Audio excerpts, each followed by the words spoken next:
નમસ્કાર મિત્રો, આપણે દાંતીવાડા તાલુકાના પાખર ગામે આવી ગયા છીએ અને અહીંયા રોપણીમાં કર્યું છે જીભરાનું વાવેતર. જીભરામાં ખાસ ખાસિયત જો તમે જોઈ શકો છો, આ મરચી થોડી ઈયળનું હતું, બાકી આમાં કોઈ હજી સુધી કોઈ વાયરસનો એટેક નથી અને નથી મચ્છી એટલી બધી નડતી. એટલે કહેવાનો મતલબ કે મચ્છી નથી ઓછું, મચ્છીનો એટેક ઓછો આવે છે. તમે જોઈ શકો છો અને ખાસ ખાસિયત એક આ છે કે એના ઉપર એક રૂવાંટી લાગે છે. તમે જોઈ શકો છો આ મરચાના ડોકાની અંદર વ્હાઈટ રૂવાંટી દેખાય, વ્હાઈટ રૂવાંટી છે અને વાયરસ સ્ટોન છે. રોપો બહુ સરસ. અમે ખેડૂતોને વપરાય એ પ્રમાણે બધા ખેડૂતોને જીબ્રા અને જાનવી બંને રોપ એક નંબર છે, એક નંબર મરચાં થયેલા છે.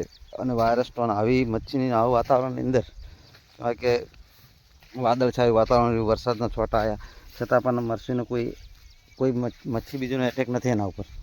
બીજી અધર જાતો ઘણી હતી એમાં છે, તો સાહેબ હું તમને જાનવીના પણ રોપો બતાવું છું. તો મિત્રો, આપણે ઓલરેડી આવી ગયા જાનવીના પ્લોટમાં. તમે જોઈ શકો છો આ જાનવી છે સાહેબ, એક નંબર વિકાસ છે એનું. થર્ડ બીજું તમે જોઈ શકો છો.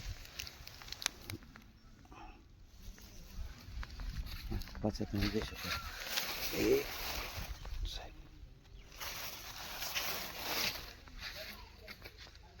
આપણે માં નર્સરી તરફથી વિઝિટ આપી રહ્યા છીએ.